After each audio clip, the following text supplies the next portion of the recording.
students, today we are going to learn fifth chapter heat, which carries 3 marks in your activity sheet science 1. In this chapter we are going to learn about new concept latent heat. Before that, let us have a look at can you recall what is difference between heat and temperature. As the name of the chapter is heat, we must know about heat and temperature. We always use those words in our daily routine, but what is exact difference between them? What is heat? Heat is form of energy which produces the sensation of hotness or coldness. And temperature, the degree of hotness or coldness of the body is called its temperature. Remember that heat always transfer from hot body to cold body. Most common scale of measuring temperature is Celsius scale. Second question is, what are the different ways of heat transfer? There are 3 different ways of heat transfer from hot body to cold body. As we know, heat always transfer from hot body to cold body. Then what are the ways of heat transferring? The first way is conduction. Heat transfer when two bodies are in contact. There is no motion of substance. Then second way is convection. Heat is carried out by flow of particles of matter. Liquid and gases can transfer the heat. Convection can be natural or force. Third is radiation. Heat energy is emitted by a matter of any phase in the form of electromagnetic waves due to its temperature and then transfer further from one place to another by electromagnetic waves. After that, we are going towards the experiment on page number 62. Try this. Take a few pieces of ice in glass beaker as shown in figure 5.1. This figure is in front of you. Let's observe it. Here ice cubes are in beaker. Insert the bulb of thermometer in the ice and measure its temperature. Then we insert thermometer in these ice cubes. Put the beaker on stand and heat the ice using a burner. Record the temperature using thermometer after every minute. As the ice is heated, it starts melting. Stir the mixture of ice and water. Continue the heating even after ice starts melting. Draw the graph of temperature versus time. In this experiment, we read all these. After performing this experiment, we observe that the temperature of the mixture remains 0 degree till the ice melts completely. जोपर्यंत हा पूर्ण ice melt होत नाही तोपर्यंत ज्या मिक्सचरचं temperature आहे ते 0च राहणार आहे. आपण कंटिन्यू हीटिंग जरी केली तरी पूर्ण आईस हा वॉटर होईपर्यंत याचं टेम्परेचर 0च राहणार आहे, यामध्ये बदल होणार नाही. The temperature of the water starts rising and reaches 100 degree. ज्यावेळेस सर्व आईस कन्वर्ट होईल वॉटरमध्ये त्यानंतर याचं टेम्परेचर आहे राईज व्हायला सुरुवात होईल. At this temperature water starts converting into steam. The temperature of the water remains constant at 100 degree centigrade till all the water convert into steam. या टेम्परेचरवर सर्व जे वॉटर आहे ते आपण हीटिंग कंटिन्यू केल्यामुळे स्टीममध्ये कन्वर्ट व्हायला लागतं आणि हे टेम्परेचर 100 डिग्रीवर कॉन्स्टंट राहतं. The graph of temperature versus time is shown in figure 5.2. ही जी फिगर आहे आपल्याला याचा ग्राफ जो दाखवलेला आहे तो पेज नंबर 63 वर दाखवलेला आहे. आता आपण ग्राफ ऑब्झर्व करूया.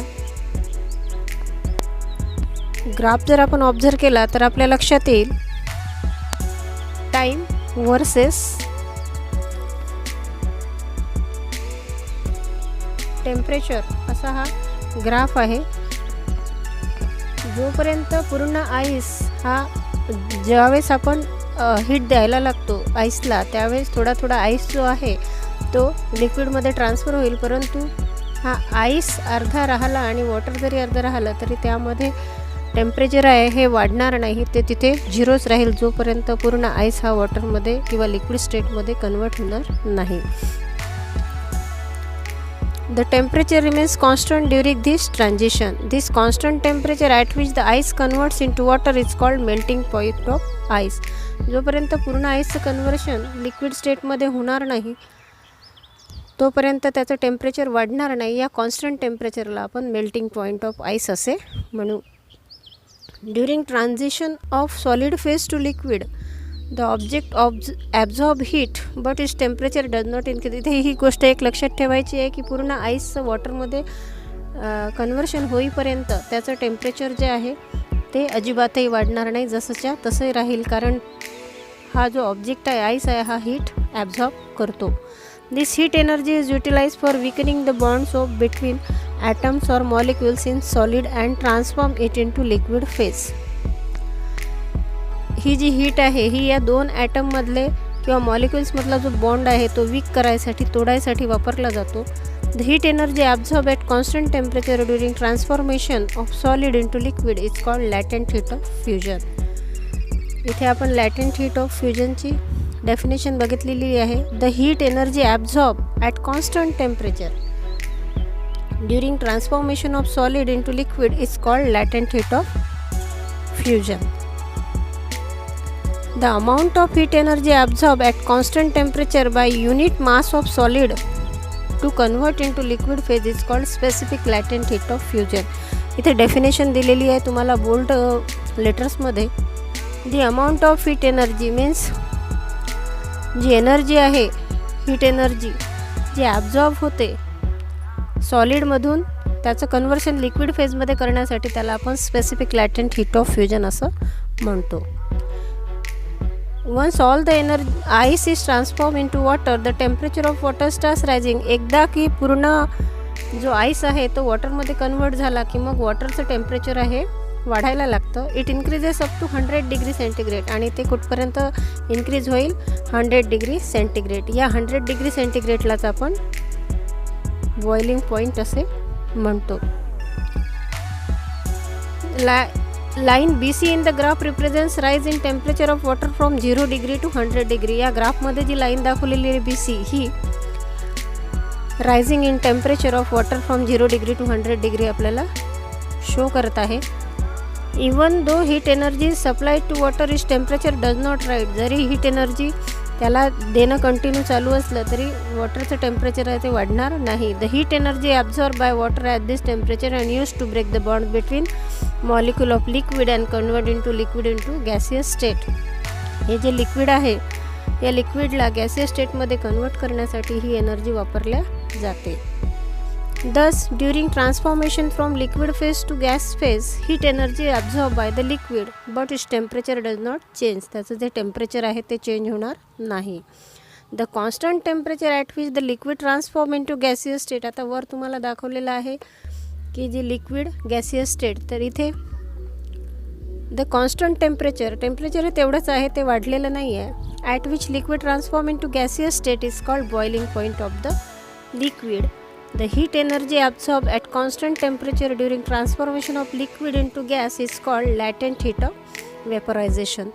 ही जी हीट एनर्जी ॲब्झॉर्ब होते ॲट कॉन्स्टंट टेम्परेचर म्हणजे टेम्परेचर तेच राहील ड्युरिंग कन्व्हर्शन ऑफ लिक्विड म्हणजे वॉटर स्टेटमधून ज्यावेळेस तो गॅसमध्ये जाईल त्याला आपण latent heat of vaporisation, vapours म्हणजेच गॅसियस स्टेट असं आपण याला म्हणू. इथे खाली बोल्ड लेटर्समध्ये डेफिनेशन आहे.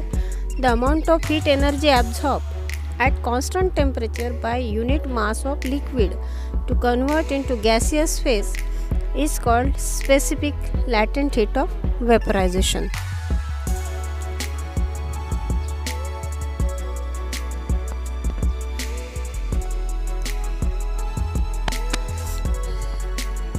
Here table is given on page number 63.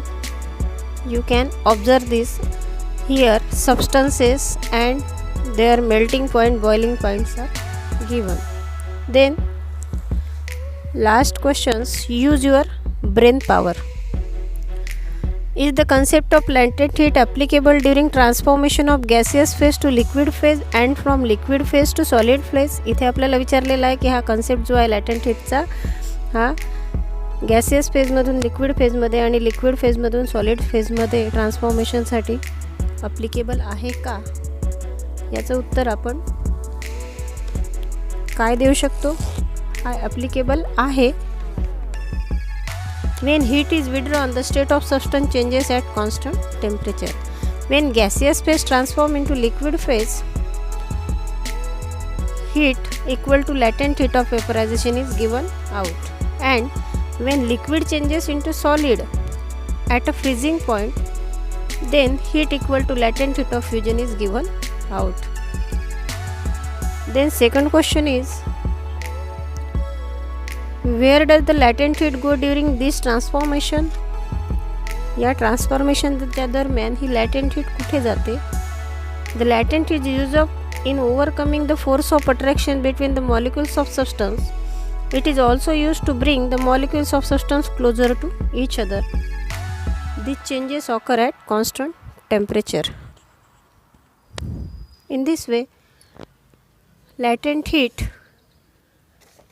specific heat of vaporization, specific latent heat of vaporization and specific latent heat of fusion, अशा प्रकारे आपण इथे यांची डेफिनेशन बघितलेले आहे. आणि समोरच्या भागामध्ये आपण रेझिलेशन आणि एनामेलेस बिहेर ऑफ वॉटर हा भाग पाहणार आहोत. जर तुम्हाला तर लाईक अँड शेअर करा आणि माझ्या चॅनलला सबस्क्राईब करा पुढील व्हिडिओ कंटिन्यू बघण्यासाठी.